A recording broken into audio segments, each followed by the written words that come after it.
والمؤسسون لها احيانهم والاموات اللهم جزهم عنا بالخير سيدي ويلمي واخواني وكل من ساهم في هذه المدرسه وفي تاسيسها اللهم جزهم عنا بالخير. كذلك من قاموا بهذا الترميم في هذه السنه في اخر الامر اللهم جزهم بالخير. اللهم رمم لهم اعمالهم اللهم جزهم بالخير. جماعة الرسالة من منصور إلى أولئك العظيم اللهم جزهم بالخير. اللهم بارك لهم في حركاتهم وفي سكناتهم وفي ذريتهم وفي أعمالهم وفي جميع ما يحاولون.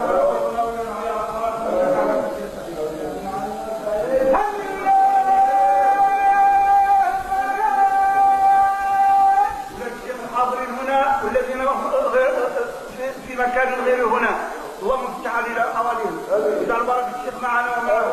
اللهم وفق حيهم اللهم اهدنا واياهم. اللهم اجعلنا واياهم على قدم الشيخ يا ارحم الراحمين انك على كل شيء قدير.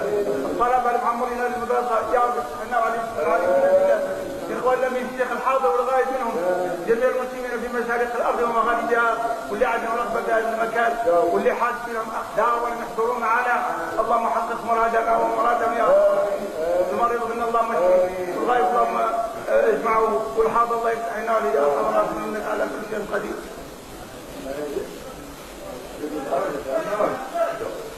قولنا لنا يا توسل الدعاء يا الله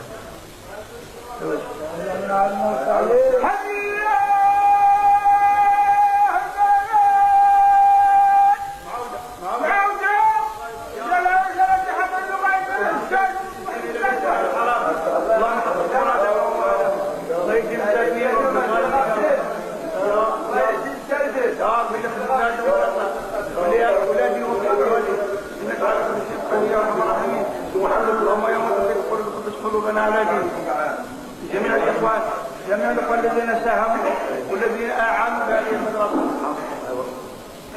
الحمد لله من نعم وهو الذي علم الانسان بالقلم وانشا اسمعه القراءه والعقل الباطن يحمل الحكم انطلقوا على محمد خيما في العلوم وفي هذا الامه وعلى صحبته وهو بعده من خير من قبل من العباره عنهم وبدأوا كما وعظنا كتبوا أصل القريب الجديد سائر الأمم وبدأ الرسول بالتباع ويدلون على تحديد الجديد في هذه المذاهب المحررات ودين مولده والسبع يأخذ ظهره ولا يجب أنه خلقه من قول سادة العالم والمنصفون حفر المدينة من ابن عبده بخير أفضل من وقال بجل أحوال نوضنا منه المسائل المسؤول ومنظمه وتلزم الرحيم لا في كل عين حول كل قيد تلك الشمس فقد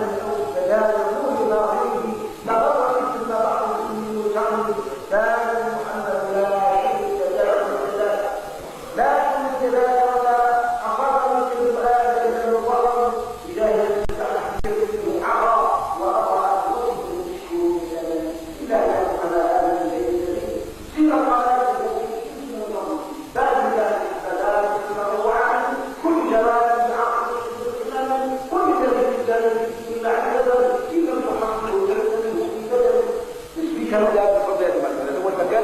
لدينا الفضل لدينا الاسميه ورب الحريه فاحنا ضعفاء ونقول الله يجزيك خير شيخنا خير او شيخنا الله يجزيك خير هذا باش منا هذا باش ما نبذل هذا المكان الحمد لله.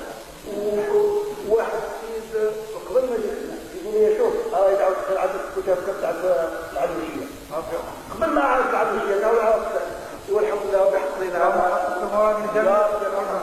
بحقنا